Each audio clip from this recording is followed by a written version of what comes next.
Mural de la Justicia. Esta es una reproducción de un cuadro del pintor florentino Biagio di Antonio Tucci, que se encuentra en la Galería degli Uffizi de Florencia, Italia. El cuadro fue pintado alrededor de 1500 y al parecer estuvo originalmente en el local del Arte dei Vinatieri o gremio de los viticultores de Florencia. En aquella época había varios gremios que regulaban las distintas actividades productivas de la ciudad. Algunos eran políticamente muy importantes, pues de su seno salían los representantes para ser autoridades de Florencia. Los viticultores de aquella época producían y vendían el vino, de manera que las regulaciones de su gremio no solo estaban referidas a aspectos de calidad en la producción, sino también a acuerdos colectivos con proveedores y reglas para el expendio, como por ejemplo horarios de atención de las tabernas, distancias permitidas de estos locales respecto de iglesias y conventos, prohibiciones de juegos de azar e incluso temas éticos como la prohibición de vender panes salados que estimulen la sed, por ejemplo. En tal sentido, la justicia que ejercía el gremio respecto de sus miembros se vio graficada con este cuadro. La imagen muestra a la diosa griega Temis, que representa a la justicia, con sus atributos característicos que son la balanza y la espada.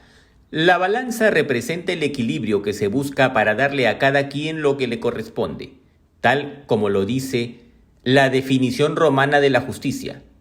La espada, por su parte, representa la fuerza necesaria para hacer cumplir los mandatos de la justicia, y de manera novedosa se la representa pisando una esfera que representa el mundo, plasmando la aspiración de que la justicia gobierne el mundo.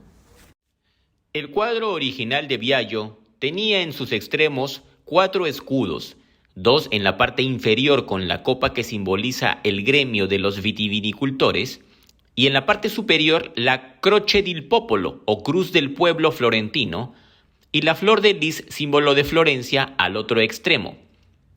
Pero para este mural he sustituido esos escudos por otros símbolos con mayor significación personal. En primer lugar, la cruz de Nuestro Señor en su versión de la cruz de San Jorge, que es también mi nombre. San Jorge fue un soldado romano de la seguridad personal del emperador Diocleciano, y cuando éste ordenó perseguir a los cristianos, San Jorge se negó porque él también lo era. Fue sometido por tanto a tortura para que renuncie a su fe y finalmente fue decapitado al no hacerlo. San Jorge fue el héroe de los cruzados, quienes adoptaron esta cruz como símbolo y crearon mitos de San Jorge como el cazador de dragones. Se trata del típico cuento medieval en el cual un dragón tirano llega a un pueblo y exige como tributo una oveja diaria para comer. Al acabarse las ovejas, comienza a pedir sacrificios humanos, particularmente doncellas, hasta que le toca el turno a la hija del rey, que a su pesar debe entregarla. Pero en ese momento llega San Jorge como caballero, mata al dragón y salva a la princesa. Luego de esta hazaña, el pueblo se convertía masivamente al cristianismo. Esta historia se ha entendido como una metáfora de la conversión a la que se sometieron los pueblos bárbaros luego de apreciar al cristianismo como la primera religión que repudiaba los sacrificios humanos y valoraba a las personas y su alma. En ese sentido, el gran aporte que dio el cristianismo al derecho es el concepto de dignidad de la persona humana, lo cual sustenta su doctrina sobre derechos humanos que rige actualmente y justifica la presencia de la cruz de San Jorge en el mural. Desde el punto de vista gráfico, la cruz de San Jorge tiene la particularidad de ser una cruz griega, es decir, que ambas líneas que la conforman tienen la misma longitud, a diferencia de la cruz tradicional.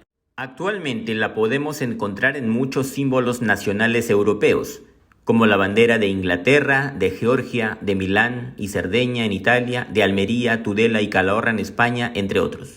El siguiente símbolo que hemos graficado es la Cruz de Santiago, que consta de flores de lis en 3 de sus puntas, simbolizando la pureza, y una punta de espada en la parte inferior, representando la defensa de la fe católica. Si la Cruz de San Jorge fue el símbolo con que los cruzados lucharon por Jerusalén, La Cruz de Santiago fue el símbolo que los caballeros hispanos usaron para defender de los ladrones y salteadores a los peregrinos que recorrían el camino de Santiago. El apóstol Santiago el Mayor, discípulo de Jesús, fue quien evangelizó Hispania, y se cree que su tumba se encuentra en la ciudad de Santiago de Compostela, en España. Allí se dirigían muchas peregrinaciones de fieles de toda Europa durante la Edad Media. Posteriormente, la Cruz de Santiago se volvió el símbolo de la lucha contra los árabes y, por tanto, el símbolo de la defensa de la fe católica en España.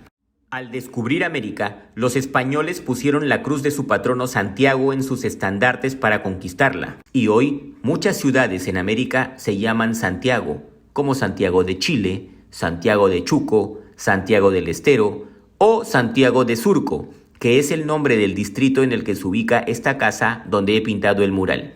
Con la Cruz de Santiago llegó la cultura occidental a América, pero una vez establecido el Imperio Español en estas tierras, su símbolo pasó a ser el aspa de Borgoña o Cruz de San Andrés. Esta fue la bandera del Imperio Español desde Carlos V, por tanto, la del Perú durante su etapa virreinal. El aspa de Borgoña representa la cruz en forma de X en la que murió el apóstol San Andrés, ejecutado por los romanos. San Andrés fue el primero de los apóstoles que cumplió con el encargo de Jesús de iniciar la evangelización.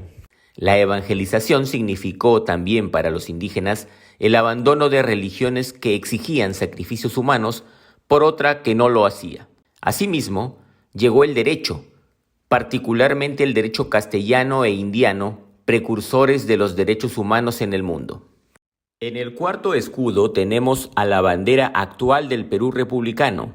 Como vemos, los colores blanco y rojo pertenecen a toda una tradición histórica venida de la cultura occidental implantada en el Perú. Esta es la explicación del mural y de sus elementos iconográficos.